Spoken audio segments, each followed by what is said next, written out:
What's happening, everybody? Welcome back to another episode of the Make Money and Have Fun show. I was just chatting with my guest backstage, and literally I have such a blast putting on these shows.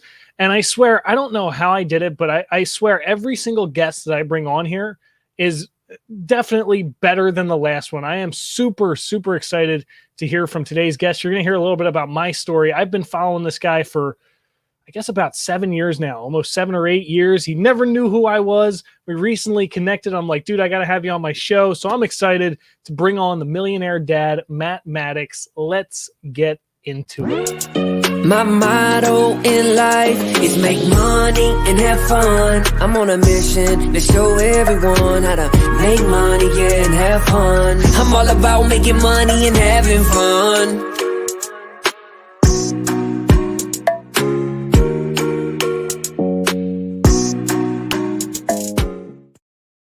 Oh, man. So Matt Maddix, let me tell you real quick about him before I bring him on stage with me. So, oh, man, Matt Maddix, I call him the millionaire dad. He just exemplifies and embodies everything that I think anybody ever looks for in their father. I had a fantastic relationship with my father growing up, and so he really resonated with me.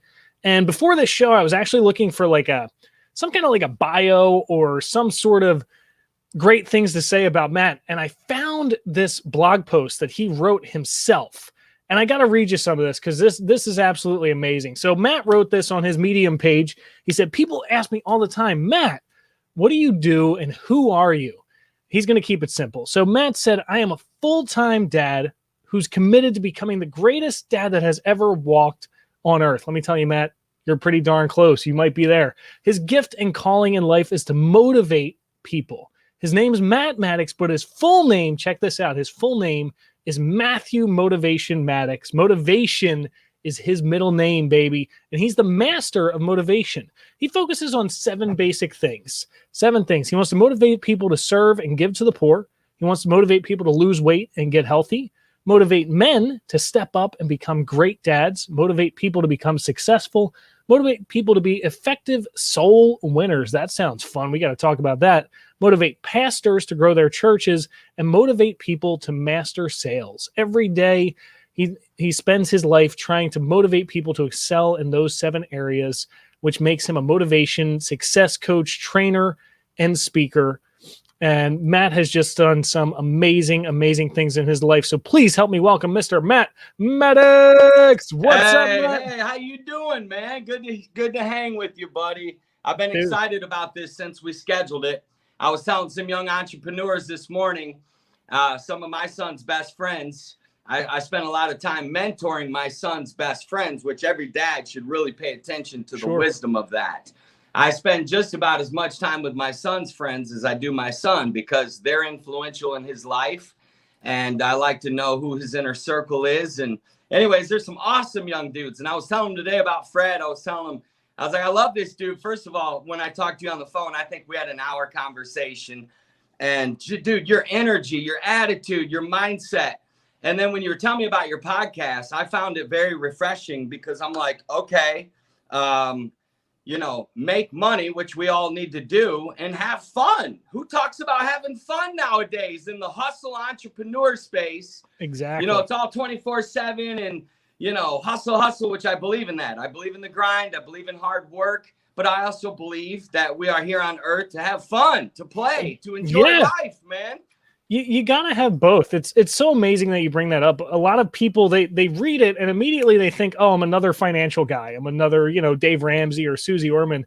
And in reality, that's the smallest piece of what I talk about. What I really am is I'm the bridge between both, right? I want to help people create alignment in their life where they can have the life that they want to live, the fun that they want to have, and still be making the money to sustain that fun because and as well as I do, we need both of them in this life. And it has been such a trip. It's been such a journey being here. But Matt, dude, I got to hear about you, man. I want to know what's your story. Tell us about Matt Maddix from, the mouth yourself. Let's hear Matt Maddix. This is what I tell people whenever I go speak. And I taught my son this too. I'm like, Caleb, let me teach. Here's how I taught my son, Caleb Maddix. For you that may not know who he is, all you got to do is Google him. Pretty much everybody knows him by now. But here's the deal. I taught him at a young age, you know, a couple of very, very important principles, because it's all about principles, okay? It's all about values and principles. If you base your life on values and principles, you're going to win. So I taught my son how to speak. I taught him how to speak in homeless shelters, veterans hospitals, homeless teen shelters. I took him on 54 missions trips. And from a young age 7, I was having him speak. I was having him on video. I was having him doing sales calls. When he was 11 years old, I started doing sales calls.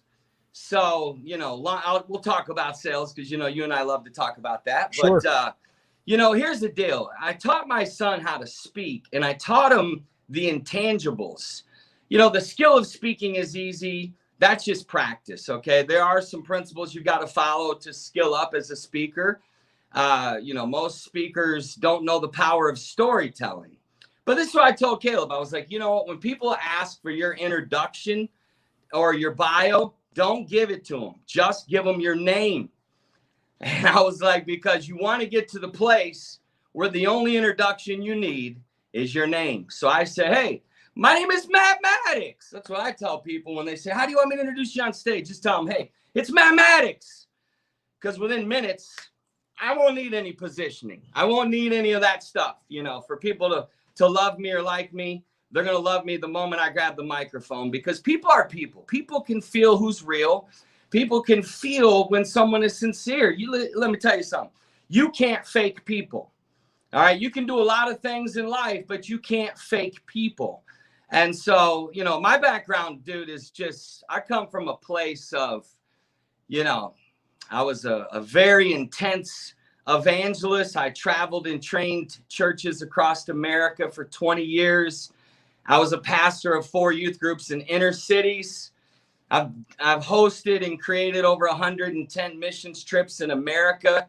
And I'm now the founder of the Jesus Mission, which is a very radical mission movement that people are just fed up with, you know, religion. And I'm not against religion. Okay. I believe in to a degree, but people are fed up with just all the boring, God is not boring, you know, and, you know, there are over 20 million fatherless kids in America.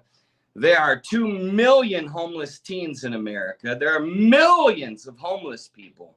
And I have been on a daily basis with the homeless, with fatherless kids, troubled teens. It's been my life. My life has been serving the broken, the forgotten, the one. You know, I used to have a saying that says, if you reach for the people nobody wants, God will send you the people everybody wants. So anyways, Fred, I can rant and rant. Basically, my backstory is I am all about life. I'm about love.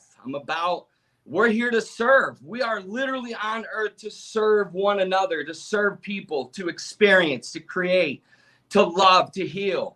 And so everything that I do, from writing books to the things I've created, from Maddix Publishing, which I'd love to talk about that, because that's not, I don't say that because I'm hoping to get a sale. I always hope to get a sale, of course, but I say it because I want to inspire some people out there that if you have a dream and you have a vision, anything really is possible.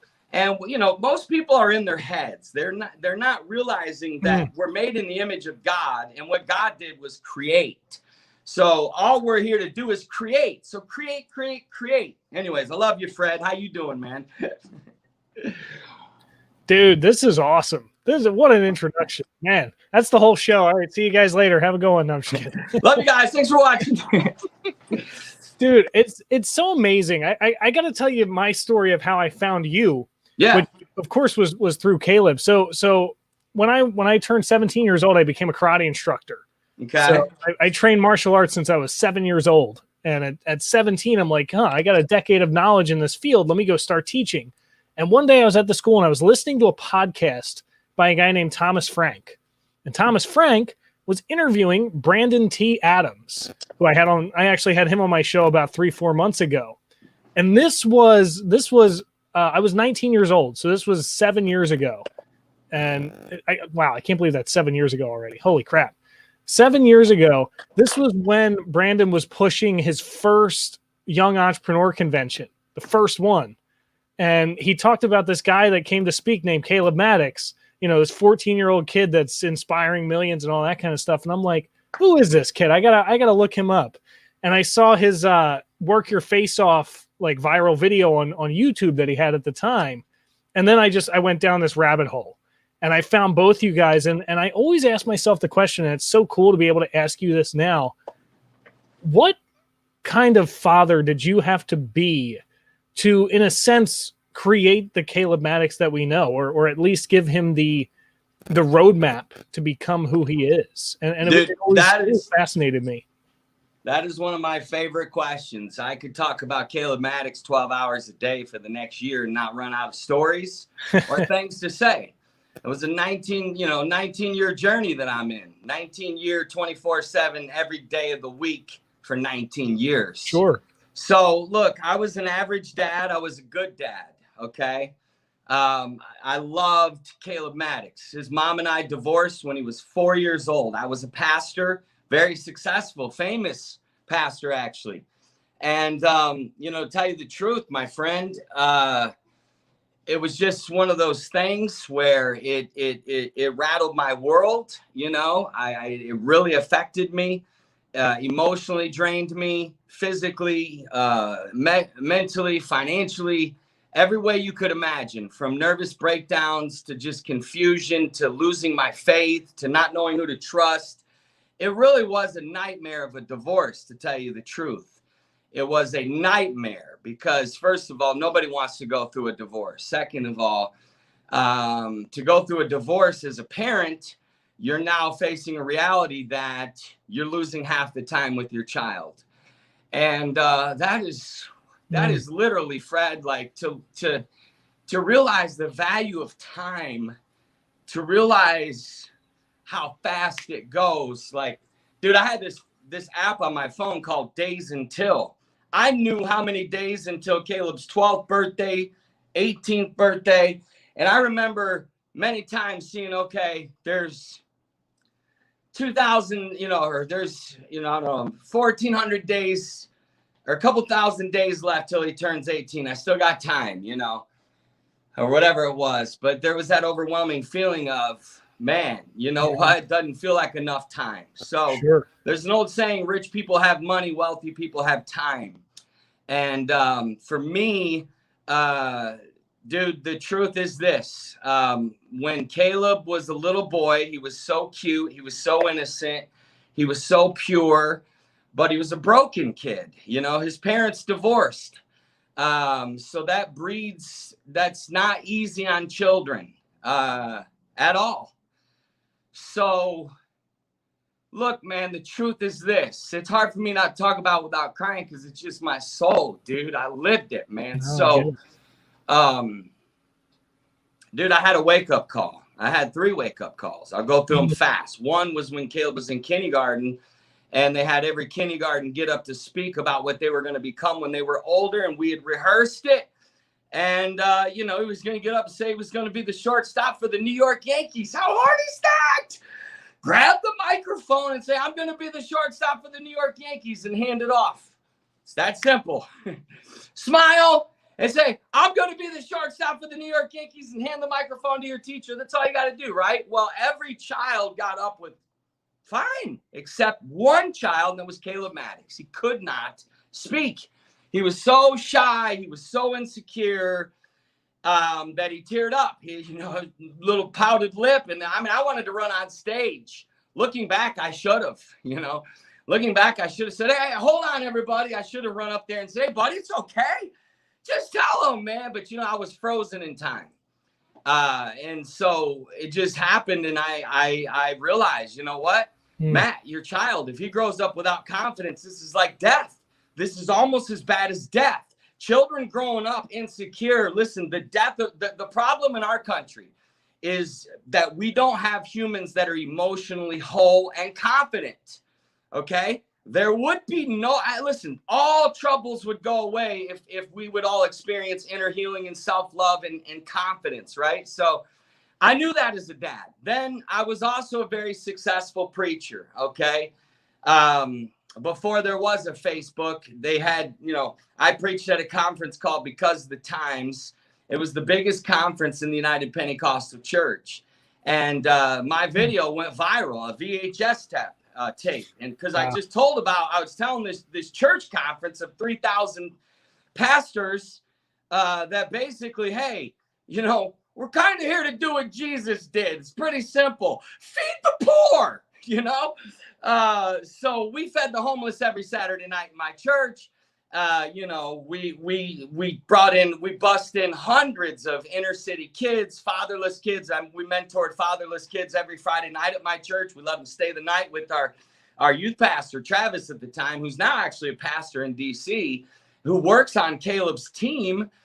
Pretty amazing stuff. But anyways, listen to this. Here's what's cool, Fred, and then I'll let you ask a question on this or talk about your takeaway. But dude, what took for me to be a great dad, to tell you the truth, I lost my success. Okay.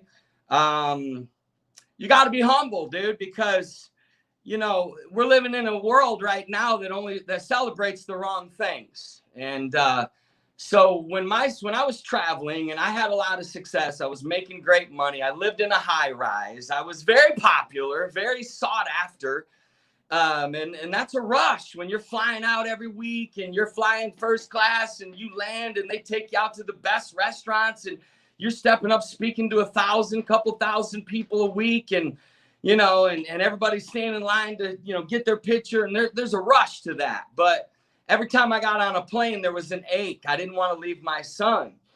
And so, at that time when he was, from the age of like 4 to 8, from the divorce to 8 years old, dude, I was traveling. I was blowing and going. I mean, I had my missions movement, my speaking gigs. And then one day I was getting ready to leave. Little 8-year-old Caleb Maddix grabs my leg. And just wasn't usually like this, but he's crying real tears. And he goes, "Daddy, please don't go." And I was only going for 2 nights. I was like, "Well, Daddy's only going to go for 2 nights, buddy. I'll be back Monday. I'll pick you up from school. We're going to have so much fun," trying to be positive like I always did. Sure. And dude, Fred, he begged me. He begged me not to go. He literally begged me. And it was psychologically, I think, impacting him that his dad was in another place. And that's why I don't understand these dads that live in other states from their kids. I would literally sleep out. I would be homeless before. I would actually be homeless to see my child. And I've been homeless for 2 years to see the kind of dad I am actually caused me to end up homeless, to tell you the truth. That's how all in I was for 18 years. Radical. There's not a more radical father on earth. And I don't mean that as ego. I mean, I am the most focused dad on earth, because that also bleeds over into, I'm not only the dad of Caleb Maddix, I'm the father of 20 million fatherless kids that are forgotten about. I don't see people fighting for our fatherless kids. And, I don't mean that, but I'm talking about globally. I'm talking about like an actual answer. So, dude, long story short, I got on a plane. Or before I left, Caleb handed me a note. And kids express their feelings a lot. You can have your kids draw. Drawing is good. And Caleb drew, he drew this picture. And it had an airplane. And it had a little stick figure, little boy over here, way over here. And it had a bigger stick figure boy way over here. And dude, it affected me, dude. I cried so hard when I opened. He said, "Dad, I gave you a note," and I put it in my pocket, right? And it was that picture. Well, dude, I got to the airport. I was supposed to be speaking at a conference in Tennessee, and I canceled the conference. It was, I don't know how many people were going to be there. I was out $4,000 at the time, which that was big money back then. Still is now, to then go speak for an hour, sure. But the thing of it is like, I, at that moment, made a decision, and I never looked back. From age 8 to 18 was a 10-year window where Matt Maddix stopped chasing success, and I stopped trying to feel significant as a man, because this kills this men are hurting out there. You know, there's a lot of pressure on men and dads. There's a lot of pressure on men in our world. And I hurt for them because this is why there's so much fatherlessness. Fatherlessness is the curse of America. And we got to fix it fast. So, dude, Fred, I resigned. I moved into a Sunday school room. I lost everything. My truck got repoed. I moved out of my high rise. I lived for the next 10 years. I basically lived extremely conservative so that I could be all in as a dad. And when I mean all in, when he was in school, I'd pick him up from school. Literally, when I picked him up, I'd show him, hey, look at dad's phone, airplane mode, till he went to bed.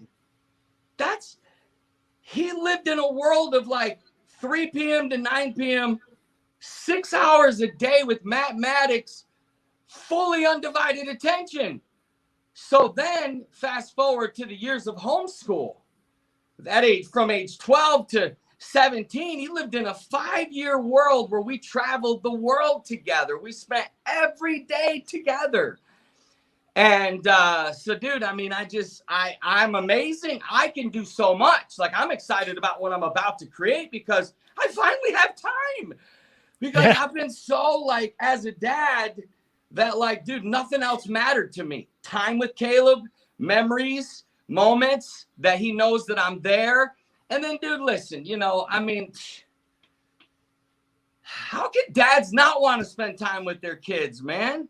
How can you not? I know dads that spend more time with their golfing buddies than their children. I'm like, how is this? That does not compute with my brain. My brain cannot even register that. So that's kind of my story, buddy.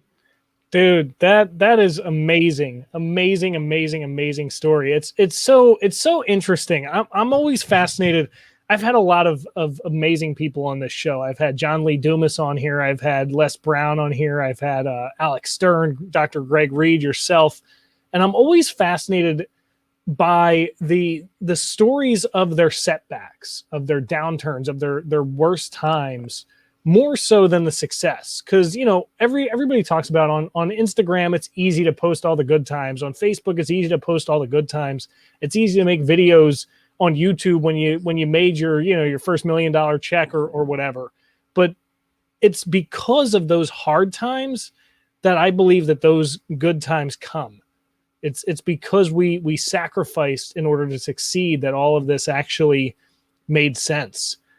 For me, it's the way that Make Money and Have Fun was born. Make Money and Have Fun was literally born on this Post-it note right here. Wow, show that one. Show my Instagram live. That's cool. Yeah. See, right, guys. Post-it note. Wow. That's it. You'll love this story, Matt. I started off as a real estate investor at 22 years old. And I thought real estate investing was my thing. I'm like, I read Rich Dad, Poor Dad. I read all these books. I finally figured it out. I'm like, I just got to invest in real estate. I'll be set for life. And I started investing in real estate at 23 years old, bought a couple of properties, and very quickly ended up underwater in a lot of debt and in basically financial trouble. I found myself with $57 in my bank account and to my name. And I was like, I've been there. Yeah, what am I going to do? Right. And I realized I had two choices at that point. I could sit here and whine and cry about how bad my life is, or I could get off my ass and do something about it. Right. And so I decided to do something about it. And, it took me a couple of months to actually get back on my feet.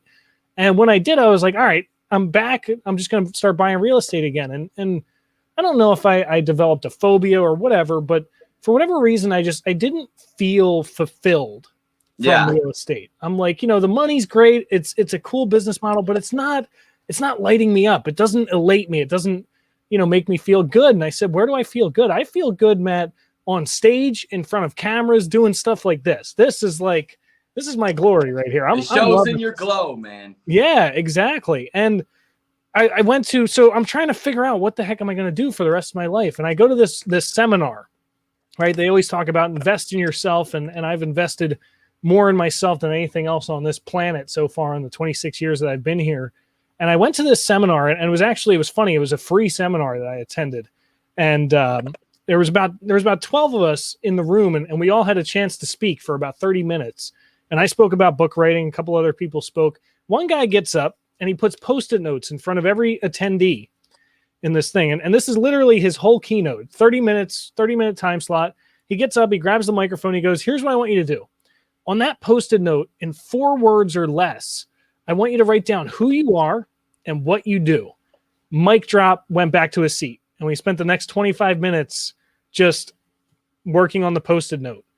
And for me, the first 2 words that came up were make money, because I was steeped in financial literacy and investment knowledge and in all of these things that I learned for the better part of a decade.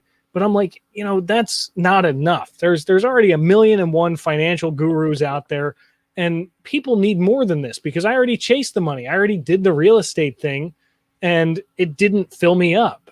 And it took me a while, but I finally came up with the other 2 words, which were have fun.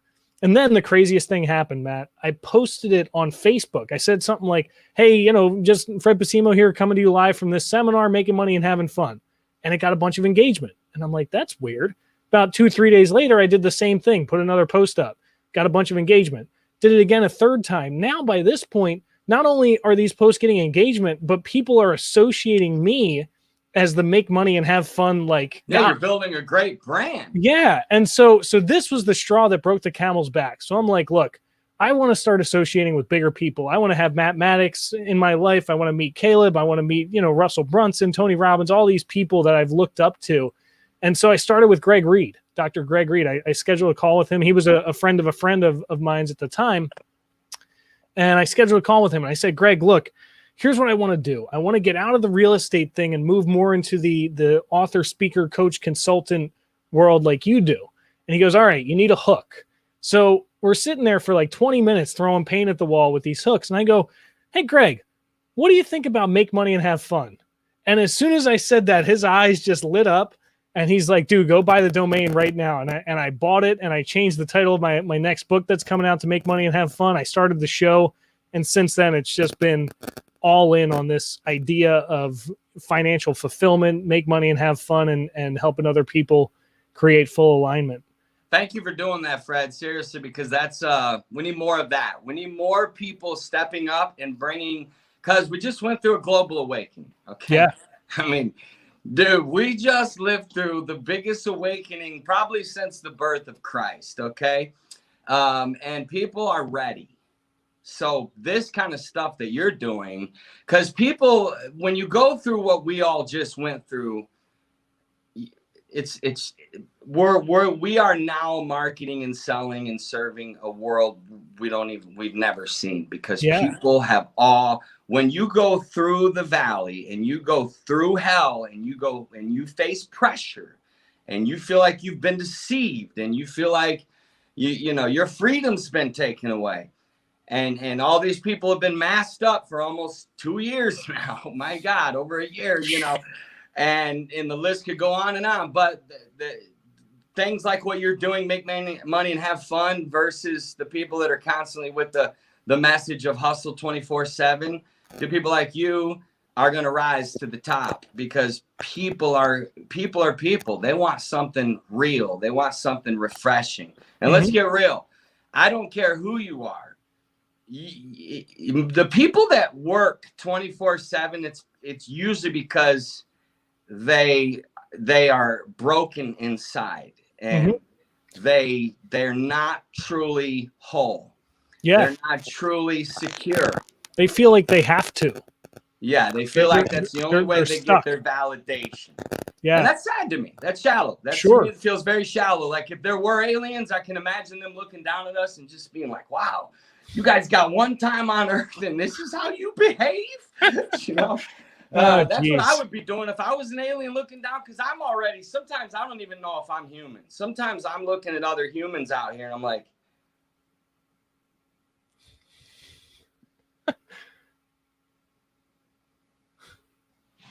I just don't know what to say, Fred. Meaning, like, we are going through an awakening, and people are waking up. So good job on what you've created, and I love your story. I feel like our first call felt like a podcast, didn't it? We were like, dude, we could have turned this call into a podcast. It was so interesting, because I've been in sales for years, and I realized that my glory, my superpower is being in front of an audience, and I did the whole call a list, come in the morning, here's your list of names, smile and dial, do that whole thing. And look, I was selling, high ticket programs, $15,000 to $25,000, stuff like that. And it was a different sales process. And when I got on the phone with you and being frank, you were selling something. I felt like I was talking to my best friend from my whole life. I'm like, this is weird. And this is different. Say that again, if you don't mind, Fred. Can you say that again? So I said that Matt Maddix is my second favorite person on planet. No, I'm just kidding. when I was talking to Matt, we jumped on a sales call and he was selling me on something. And when I was speaking to him, I felt like I was talking to my best friend in the whole world. It was such a weird experience. Because I've been on a lot of sales calls where I've been sold, and pitched a lot of stuff, and it doesn't normally feel like that. And that's why I was like, dude, I got to do this. I'm all in. Let's make it happen. And you did. You decisively invested, and you know what?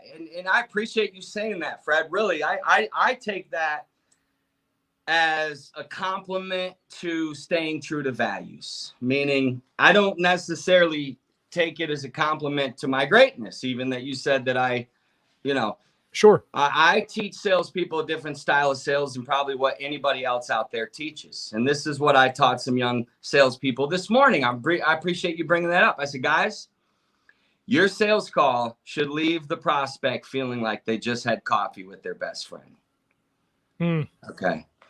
And how I do that is I put my sales calls on speaker. I don't allow myself any distractions whatsoever. When I pray over my leads, I really care about them. I mean it. Like, this is a human being who has some dreams, who has some pain. And I'm like, I am on this call for one reason, not to sell them, so I can find their pain and figure out, does what I have solve their pain, their problem, or whatever, right? And I'm not going to go off on some sales rant right now, but the whole thing I want, in case there are people watching that are in sales, is like, no, if you show up to that call prepared and you show up all in, what I do is I put my calls on speaker and I set my phone on one of these little stands, right? So where the phone is literally, I lean into where my ear is to the speaker, but so is my heart.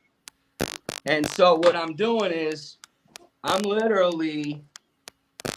like this on every sales call. My posture, my soul is my heart. They got Matt Maddix's heart right angled to the call and my ear. And I'm taking notes. Dude, that's why I'm a 50% closer and above. I'm really 100% closer, but I'm definitely 50% because I'm like, it's not because I'm a closer. It's because I care. Yeah. You want to be...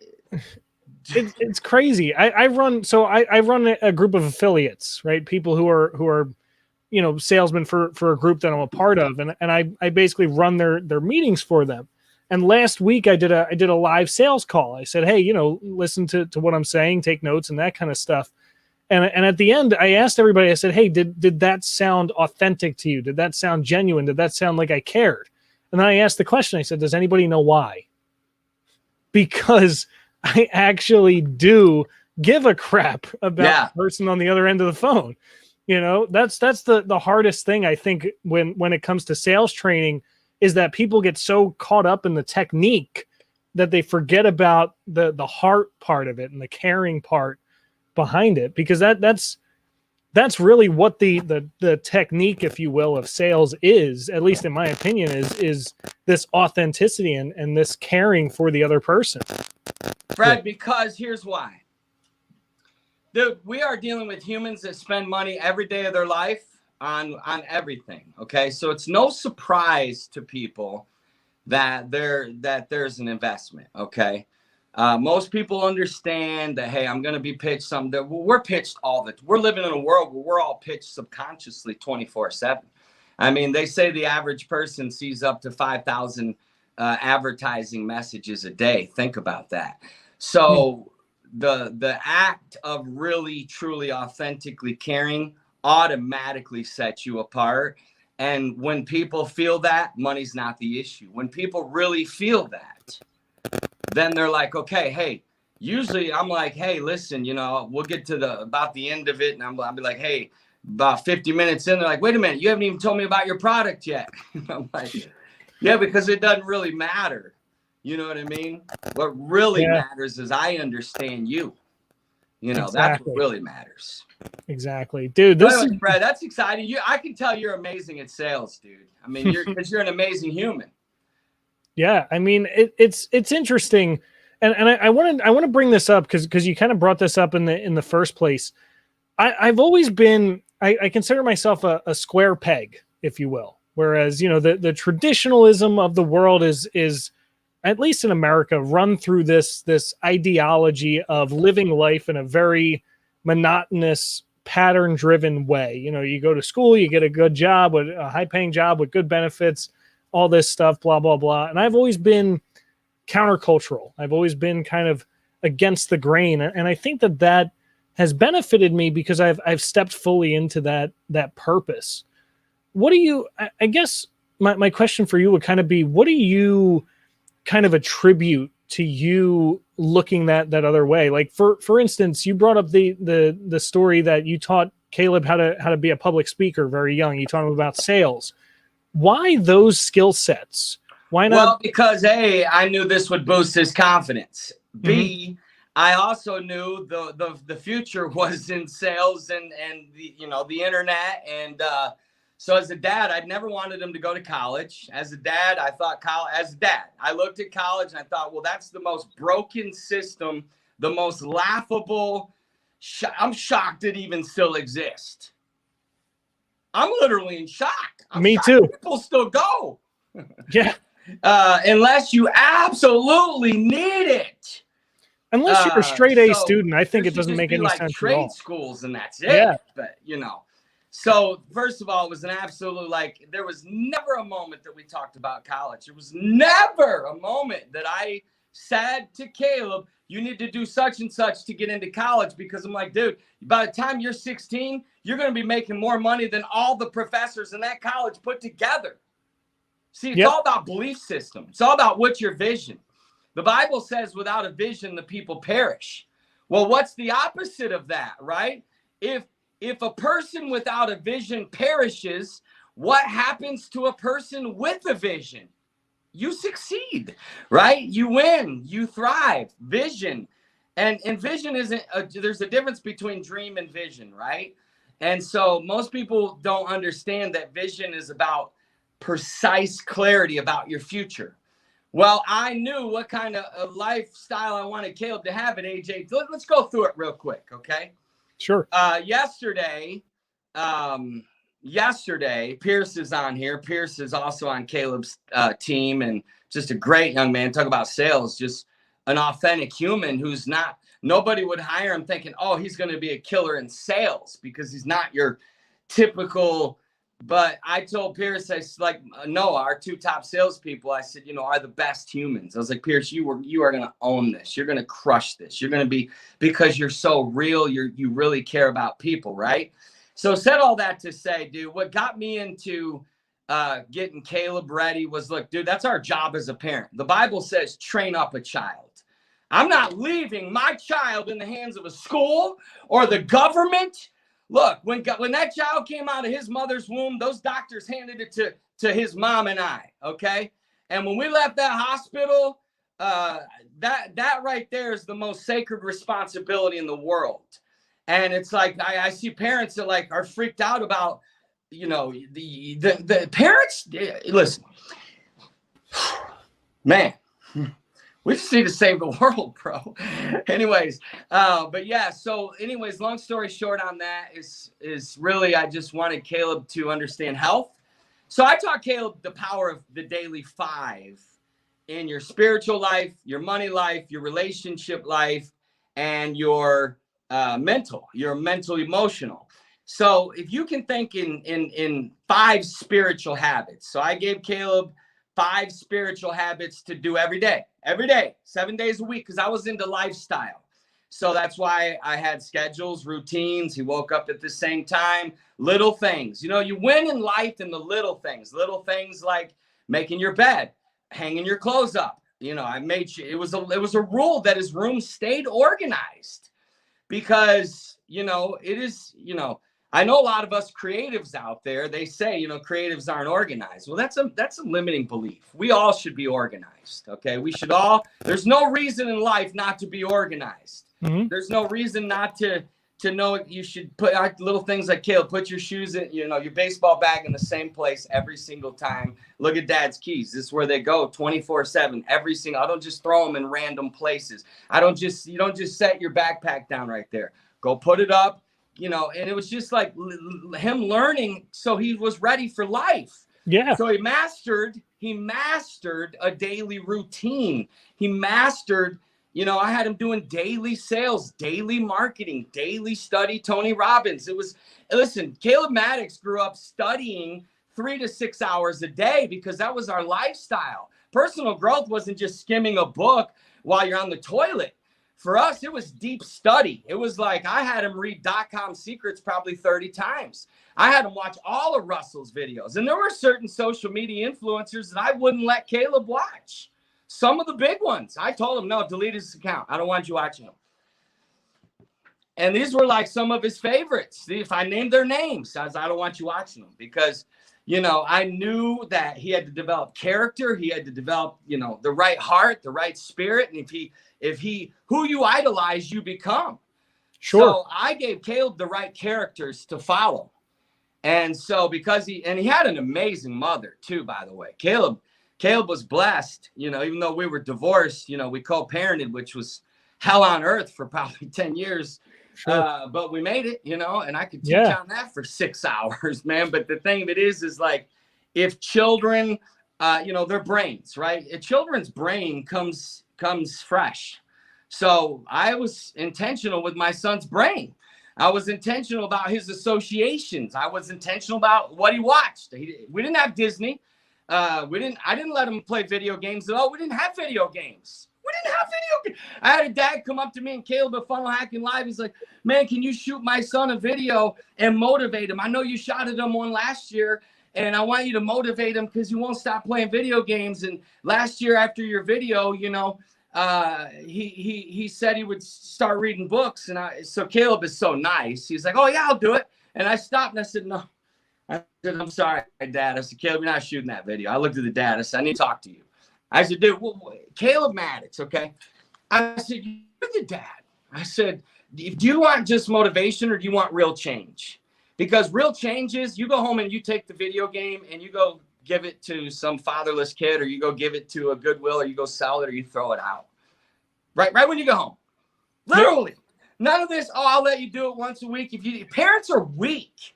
Parents let their children parent them. And that's the problem in our society, is we don't have strong parents make strong kids. Look at Caleb's life now. 19 years old. Okay. He's worth $30 million. That's legit. He is now officially actually in business with Dean Graziosi. Him and Ryan are at mastermind.com right now, literally completely running Tony and Dean's marketing launch. They looked at Dean and they were like, hey, Tony's flying here in 2 weeks, and they're doing this big, massive deal. And Caleb and Ryan are literally took it over, and they're managing the entire marketing system. They're blowing it up. They were trying to get 1 million people, and they're like, no, we can get 4 million. Caleb's authored 12 books. Okay. His speaking fee gets paid $25,000 to speak. I mean, that's more than some people's yearly salary, and he actually gets it. People book him all the time, Sure. He's got the best mentors in the world. The cell phone numbers of literally, if I started naming names of people that actually mentor him, that love him. He's got the best friends. He's healthy. He's not out partying. Dude, as a dad, I don't got to worry about Jack. He's not out partying. Caleb Maddix is not a partier. Dude, he's still a virgin. He's 19. He's not out sleeping with a bunch of, he's just a very focused young man. He does what he does. He's up at 5 a.m. every day. This morning, he's up at 5 a.m. He was at the office by 6. Like, he's disciplined. Why? Because, nothing changed when he moved out. Because he was in a lifestyle of routine, of discipline, it was all about this. And you'll love this because it's make money, have fun. Oh, we had a lot of fun. we had a lot of fun. And that's why, like, it's all about energy. You got to have fun, right? You got to. So, you know, I wanted Caleb to master. That's why I made him juice twice a day. I made him eat healthy. You know, I made him, meaning as a dad, it wasn't an option. Of course, there's a way to do it to where your kids want to do it. I don't believe in the dictatorship type parenting. I don't believe in that. I believe there's a way. I know of a way to get children to want to do stuff. Caleb wanted to juice. He wanted to wake up early. He wanted to read Tony Robbins. He didn't care about video games. Even now, Caleb gets invited to the most, if you knew the parties in Scottsdale, this is Arizona State's the #1 party school in America. And let's just talk, Fred. You're a man. I'm a man. Yep. These ladies are stunning, drop dead gorgeous. Scottsdale's probably got the most beautiful ladies in America, to tell you the truth. It really does. You can ask anybody. Wow. And there's beauty everywhere. And Caleb Maddix is Caleb Maddix. He lives in a high rise. That's literally people like Alex Morton, Casey Adams. You know, I could start going down the list. But listen, I said all that to say that, like, look, if you're a parent watching and you want these kind of results, meaning you don't want to have your kid to be stuck in some 4-year college after being bored for 12 years in some broken school system. No, Caleb Maddix has a skill set now. He knows how to market. He knows how to sell, which means what? He'll never have to worry about money. Okay? What better can you do as a parent than to make sure your kid's character is right, their attitude is right? Is he perfect? No. Am I perfect? No. Right? But it's all about your attitude. It's about your spirit, right? Caleb Maddix has a humble spirit. For his power, dude, he could have a different girl. He's got entrepreneur friends that have 2 or 3 different girls every day. And I'm not kidding. I mean, he's got friends, probably some of them even watching this right here, that are playing girls left and right. Caleb don't do that. Him and his best friend Ryan, look, they're waiting on the one. They're focused. They know where they're going. They're not out doing any drugs. They don't, you know, they turn down 99.9% of party offers. I'm talking pool parties and they just, dude, they're not interested in that right now. They're on a bigger mission. You know, do they have fun? Yes, of course they have fun, but you reach a place where all that whole high life, being on the yachts and partying, dude, that's an illusion, man. The real stuff is down with the homeless, man. Caleb is the problem with Caleb, why he doesn't go the way of most social media influencers. I hate it. Literally, my biggest pet peeve of social media influencers is they constantly talk about their success and their flash and their this and their that, and they never show them doing the mission. Yep. My son grew up in a lifestyle of serving, giving, business, money, health, going to church, feeding the homeless. Caleb Maddix probably has bought close to 100 bikes for fatherless kids out of his own money through his childhood. We took homeless people to ball games, steakhouses, fatherless kids out to ball games. You know, that was his world of serving. But I also took him around masters. I had amazing mentors and masters. And people like Russell Brunson, you know, even, you know, and I could start naming names, but I don't want to do that because I don't do that. It's not about that, you know, It's about the principles. Sure. It's about the lifestyle. It's about your soul. It's about your fire. It's about your energy. It's about it's called life. You should wake up like a dolphin. Go watch dolphins swim. And that's how we should be in life. We should be the most playful, fun people. Anyways, how you doing, man? I'm rocking and rolling. Dude, this is amazing, amazing stuff. You brought up 2 excellent points in there that I need to highlight and bring out. Number 1 is, and I don't even know if you recognize this consciously or subconsciously, but it doesn't matter either way. One of the biggest things I think is that you led by example, right? A lot of parents. So I started off as a martial arts instructor. And martial arts instructor in many ways, at least at the school that I was at, was euphemism for babysitting service. And so we met a whole gamut of different types of parents out there. Many of them didn't know how to parent, since we're on this parenting topic with you. And so they relied on us and, you know, the 45-minute classes that we had to start to craft some character qualities into their children and stuff like that. And, you know, we based our whole curriculum around not kicks and punches, but character qualities, right? The character qualities were the biggest things. And you know, we had stuff like, we had response quotes. So like I would say as an instructor, I can always do better than the class would respond. I think I can. And, you know, just like putting these belief systems in their head. And so being able to see this parenting firsthand, I mean, I don't have any kids of my own, so I can't speak from direct experience. But what I often noticed is that parents oftentimes have great intentions, but aren't the example of that intention. You know, they'd like their kid not to drink, but they fill their refrigerator up with alcohol. Yeah. Right? They'd like their kids not to be overweight, but they fill the cabinet up with snacks and cookies. You know, and one of the most prolific moments for me, we started doing 90-day fitness challenges in the beginning of the year at the karate school for our adult students. And one of the students came to me, brand new student, clearly overweight, and wasn't happy with himself anymore. And said, "Look, I'm really serious about making a change. What should I do?" And he came to me and he asked me this. And I said, "Here's what you do. When you go home today, you throw out everything in your house that you don't want to eat anymore and don't buy it anymore." And he actually took my advice, which I told that to a lot of students, but he was the only one that actually took my advice. And he didn't win, but I think in like 3 months, he lost like 18 pounds or something like that, and was just happier, more energetic, had more vibrance to himself. And I'm like, you know, that really is the key. You know, you never put video games in the house, so why would Caleb play video games if they're not there? You know, you never put cookies in the cabinet, so why would he eat cookies if they're not there? And just doing those things where you're leading by example, you're burning the ships, and you're making it happen, I think is an attribute to just amazing parenting at that point. Thank you, Fred. I mean, it was a war, dude. Let me tell you, I'm going to be writing a book about my last couple years, or, you know, because raising Caleb Maddix, I've already got a book I've written about parenting. You know, it's called The Top 10.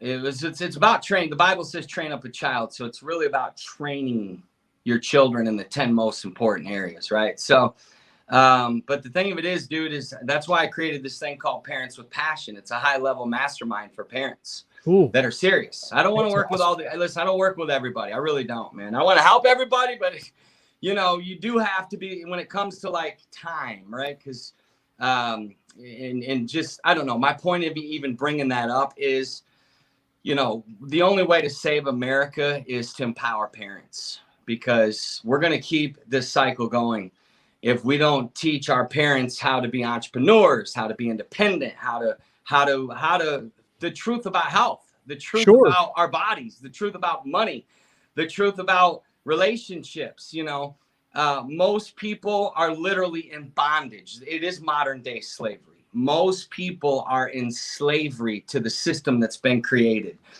And so I didn't want my son to ever have to be in that. And I thank God he don't. I got to show you something. This is the first book I wrote. I wrote this when I was 21 years old. It's called The Revolutionary Mindset. But check this out. I want to read it. Dude, it's phenomenal. I'll send you a copy right after this. My favorite chapter 3 in this book. I wrote this chapter, Matt, in 45 minutes because I was so fed up with what you just said. I remember I drove home from the karate school and I was so fed up, and I'm like, I need to share this with the world. And I wrote this chapter in 45 minutes. And this is the title: Slaves of the System. Dude, I got to read that. It's kind of hard to see, but it's called Slaves of the System. And it is literally my favorite chapter that I ever wrote in any of my books. And it's about exactly what you just said, how we are put inside of these systems that keep us in bondage. They keep us enslaved to someone else's plan and to someone else's way of living. And until we break out of that, we're always going to be slaves.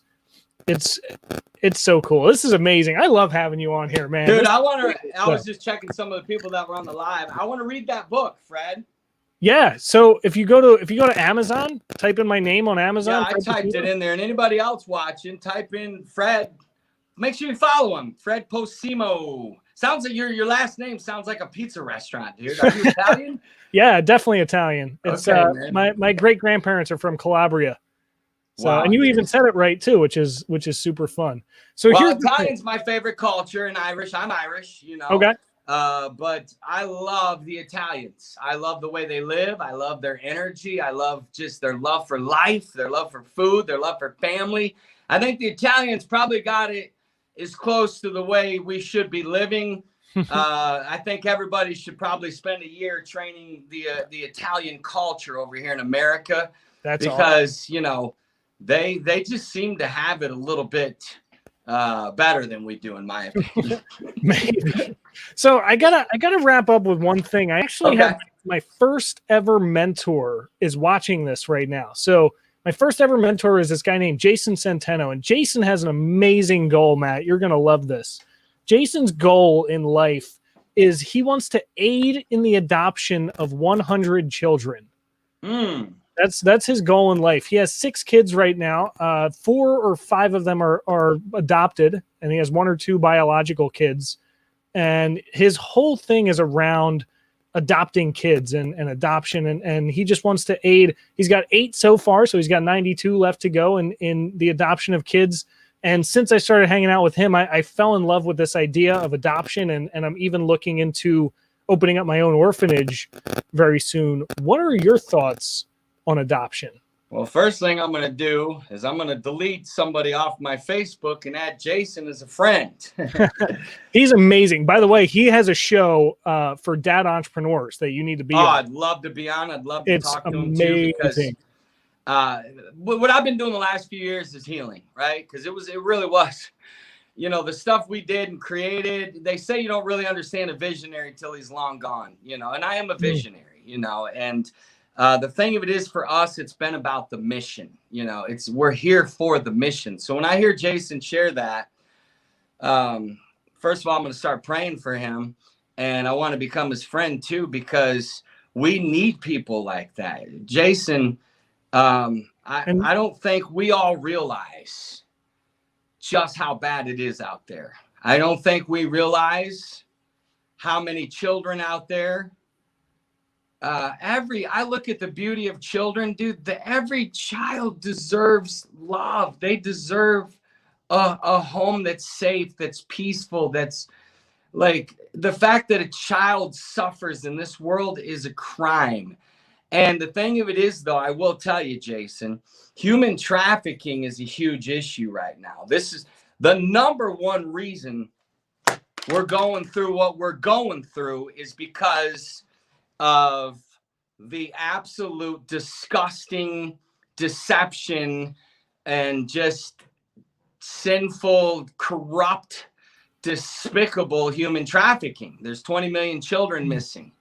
And even the other day when I saw the video or something of children in cages, I'm like, whoa, this scares the sheet out of me. Because if we're living in a world with this much blessing and this much technology and this much riches, and we can do this to any child, friend, listen to me.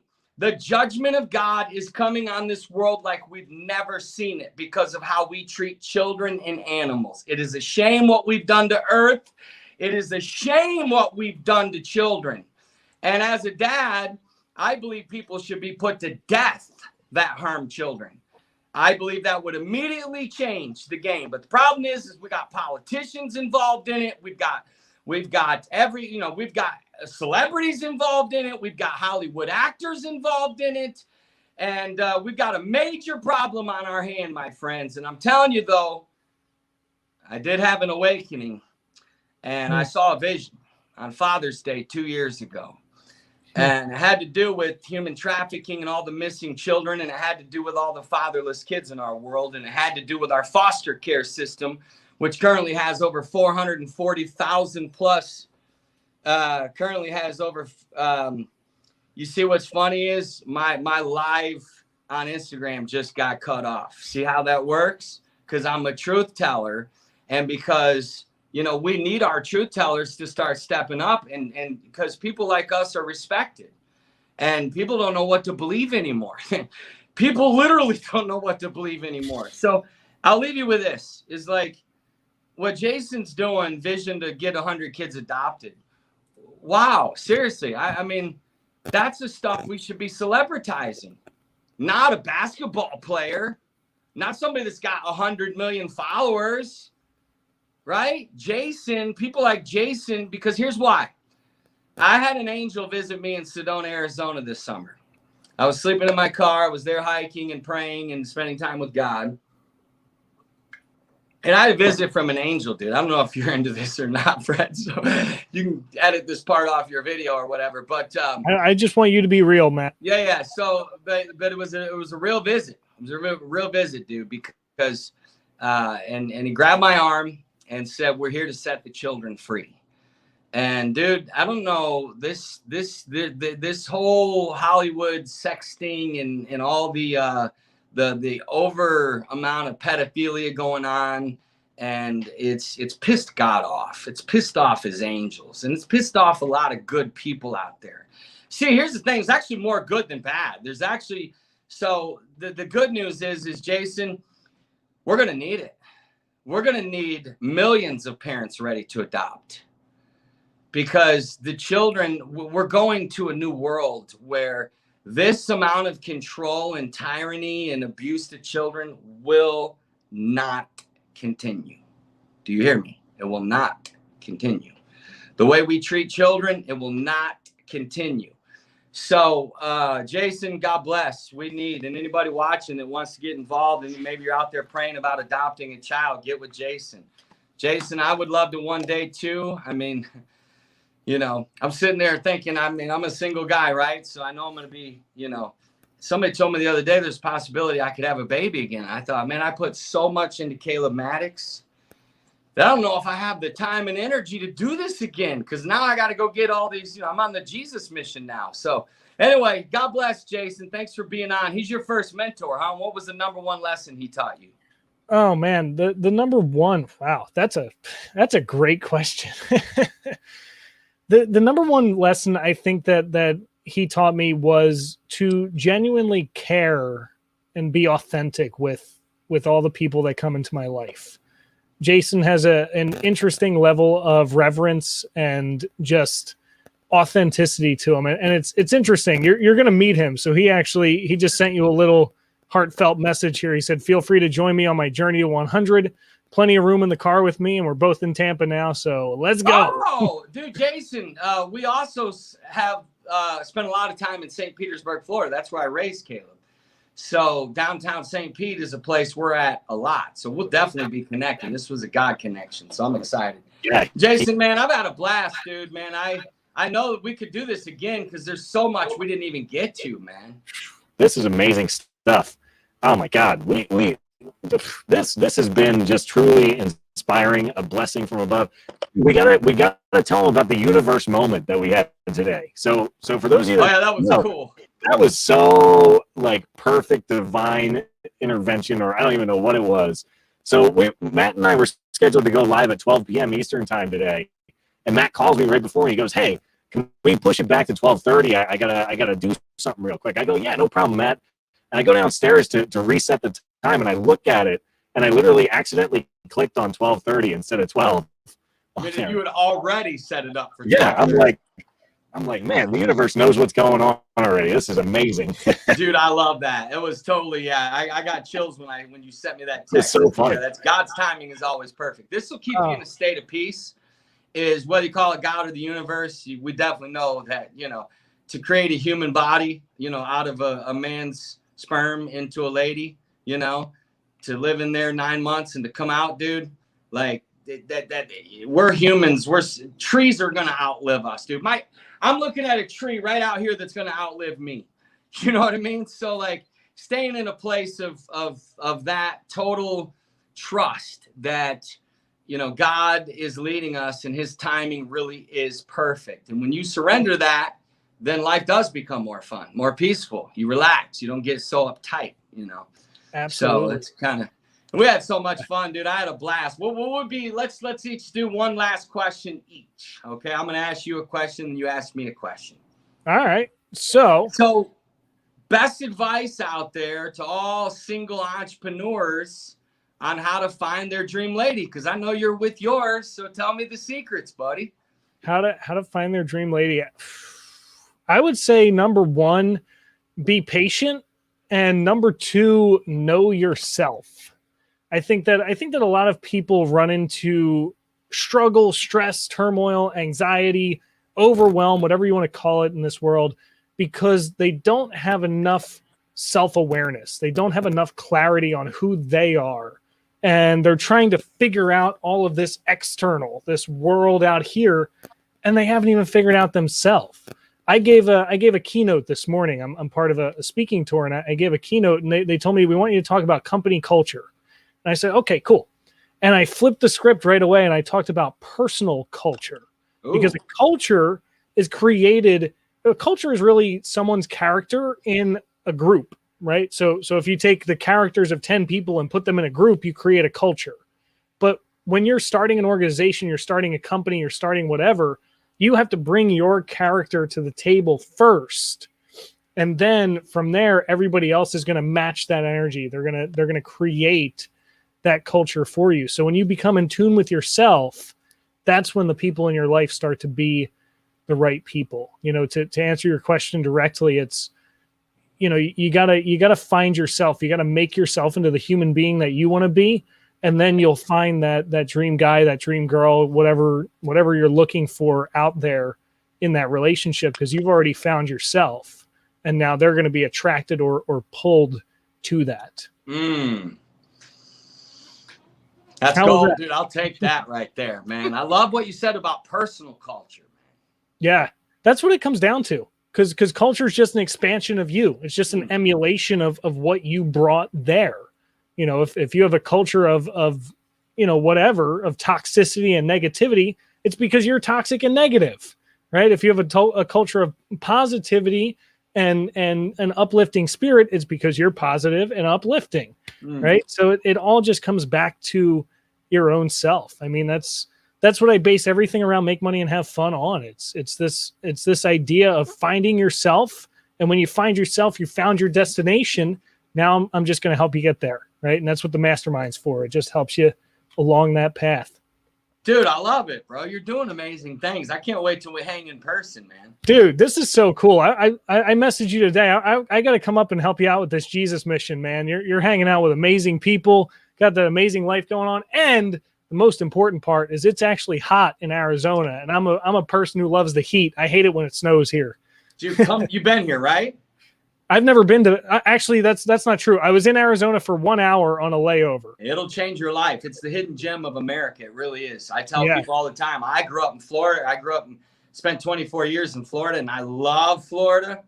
But dude, Arizona to me has the edge of anywhere in America. I've been everywhere because of the energy here and the sunshine and the mountains. Yeah. And it's a very spiritual state. And, you know, it's just, dude, we have the best weather in America, literally even better than San Diego. I know it gets hot here, but we have the best sunrises and sunsets, and the people here are just so amazing. And we're hidden away. You know, we don't have any natural disasters here. We're hidden away from everybody. We're kind of doing our own thing here while everybody else is, you know, going crazy. Arizona's just awesome. Like, you know, but anyways, it's fun. It's a good place. Come on down, dude. You'll love it. Yeah, definitely. Absolutely. Whenever you're ready, Matt, I'm totally there. So I got to ask you. I might do a live podcast with Russell, and I'm going to invite some very special friends. So if I end up doing that, I'll give you an invitation. Okay. That'd be awesome. I would love that. I actually wrote out a list this year. I said the top 10 people I want to have on my podcast in 2021. You and Caleb were on there. Russell's on there. And a bunch of other people as well. So, dude, I love that. I'm gonna get Caleb, dude. I'm gonna get him to come on, dude. He would love it. You guys would vibe. He's ghosting me. I don't know what's going on. He messaged me. He's like, yeah, dude, let's do it. So I sent him a bunch of times, hear nothing back. Then like a month later, he messaged me. I'm like, what, are you busy or something? Come on, man. He is. It's one of those things where there's just currently not a system. He hasn't done any podcasts or no speaking. He's turned down speaking gigs. Barely any social media because he's just so locked in on this stuff they've created. Yeah. But I'll put in a word for him to jump on, and I'll tell him you're an SCA too. So anyway, what's the final question of the day, Fred? How can we help people the most out there? I always love to ask this question last to all of my guests, and that is, what is your one piece of advice, your words of wisdom, your inspiration that you would like to leave our guests with today, if you could leave them with one thing?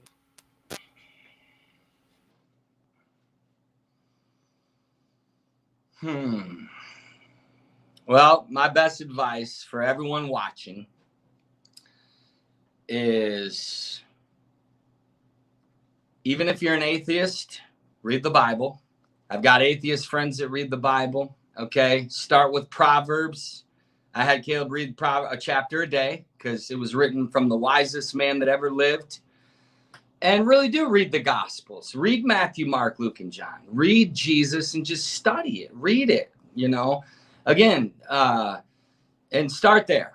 Okay, that would be my best advice. And then read Think and Grow Rich once a year for sure for the rest of your life, And then it would be have spiritual practices every day.